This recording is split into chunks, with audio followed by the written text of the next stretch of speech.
Alright, part 2. If you haven't seen part 1, I'd recommend watching that first. Damage tilt.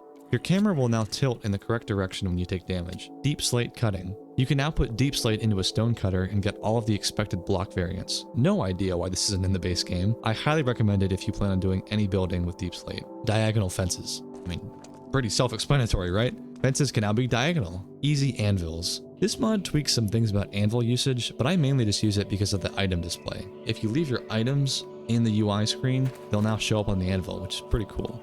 Easy magic.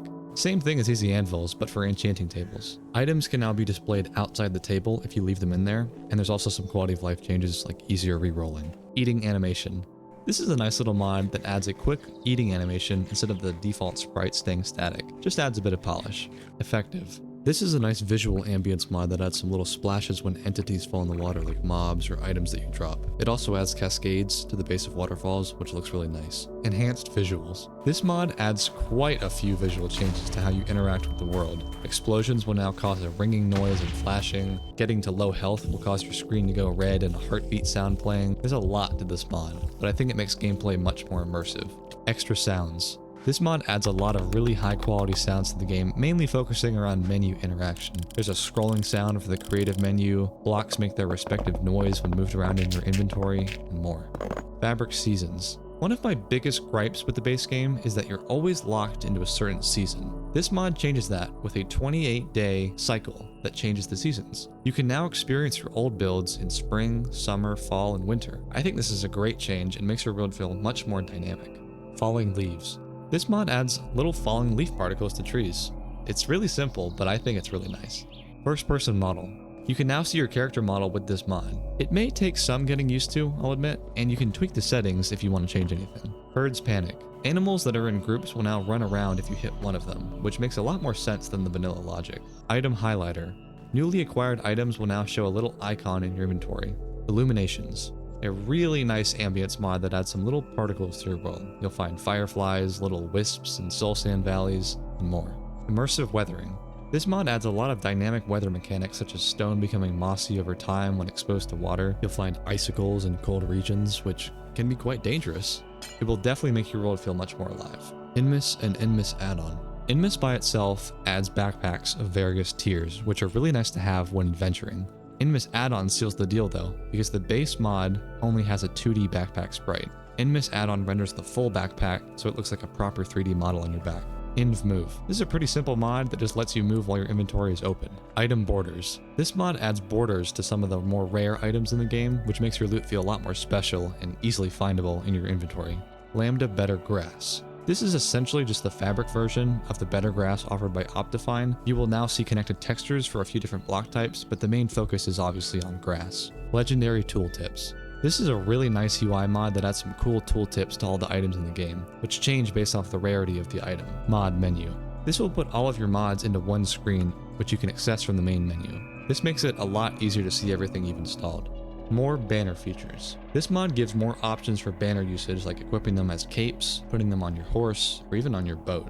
More mob variants. This mod will add tons of new mob texture variation. You'll still see the vanilla mob textures, but this will definitely add some much needed variety. Mouse wheelie. This is a super handy mod here. It lets you sort your inventory with the middle mouse button by default. It'll automatically replenish items in your hotbar, assuming you have the additional items or blocks. And there's a few other things. It's small, but you can also individually take items from stacks by scrolling, which is kind of fun. Not enough animations. This mod adds a lot of great animations in the game, like being able to look at maps fully and climbing up ladders. It works especially well with the first-person model mod I mentioned in part 1.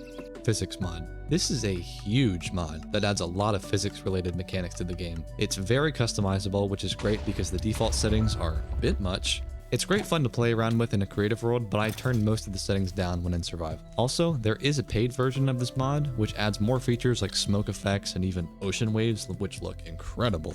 Presence footsteps. This is a must-have, in my opinion. It adds tons of footstep sounds based on the material you're walking on, which really enhances the sound of the game.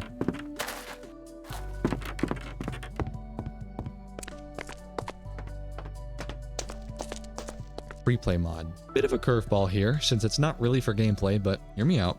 It lets you record your gameplay and then load back into the world to set up various camera angles, which is extremely useful if you plan on making time lapses or just Minecraft content in general. That being said, if you're only planning on playing the game, you don't really need this. Repurposed structures. This mod adds a lot of variation to vanilla structures. You'll find new village types, temples, nether structures, and more. Right-click harvest. Handy little mod that lets you harvest crops with right-click, which then replants the crops automatically. Shulker box tooltip.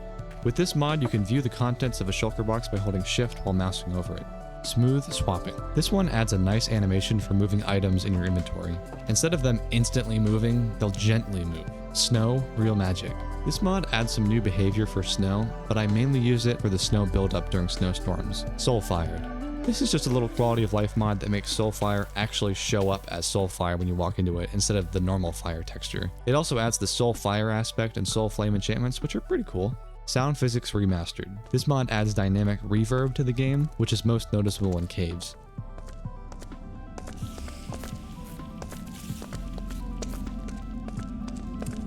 Nif's spiders. This mod makes spiders much harder to deal with, as they can now climb surfaces as you'd expect. Definitely makes them a little creepier, but I think it fits well. Terralith. In my opinion, this is the best terrain generation mod out there. It has a huge amount of biomes to explore with a good mix of realism and fantasy. It also doesn't add any blocks to the game, which makes it perfect for vanilla-friendly gameplay. Tiered. This is a pretty cool mod if you like sick loot. It adds random modifiers to your tools and armor when you craft them, which adds more variation to your gameplay. Tooltip rareness. This is a simple mod that categorizes items based on rarity. It'll make your rare items feel even cooler. Trinkets. This mod adds a couple of new slots to the chest area in your inventory. I use it to put the Inmis backpacks in the back slot, which makes it so that I don't have to use the entire chestplate slot for a backpack. You can have both at once with this mod. Vanilla tweaks. This mod will add some nice quality of life changes to the game. The ones that I've noticed the most is that creepers will now burn in daylight, and there's some new flexible crafting recipes for existing items and blocks. This is not associated with the vanilla tweaks resource pack I mentioned in part 1. Villager names. Simple mod that adds random names to villagers. Makes village exploration a little more interesting. Visuality. This is a nice mod that adds some new particle effects and ambient visuals to the game. You'll now find sparkles coming out of certain shiny objects and rain particles on water. Just add some good polish to the game. Simple voice chat. This is a pretty fun mod if you plan on doing anything in multiplayer. Assuming everyone has the mod, you can now interact with each other using a proximity chat system. YDM's Weapon Master. This is a pretty cool one that renders your tools on your character depending on the slot that they're in. It's pretty customizable in terms of which slots show up, which is good given that the default settings can get pretty ridiculous in terms of the amount of items shown. Young's Better Dungeons. This one adds some much needed variation to vanilla dungeons. You'll find much bigger and more challenging dungeons to explore now. Young's Better Mineshafts. Title's pretty self-explanatory, right? More mineshaft variation. Young's Better Strongholds. This mod makes strongholds way more interesting to explore. They'll be absolutely massive now with much bigger and more detailed rooms. Really makes this feel like a proper stronghold. And our final mod is Young's Extras. It adds some new structures to find, like ruins and pillars. Just a nice little addition that makes your world feel much more lived in and ancient. And to tie it all together, here's a bit of gameplay.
Well, that'll do it.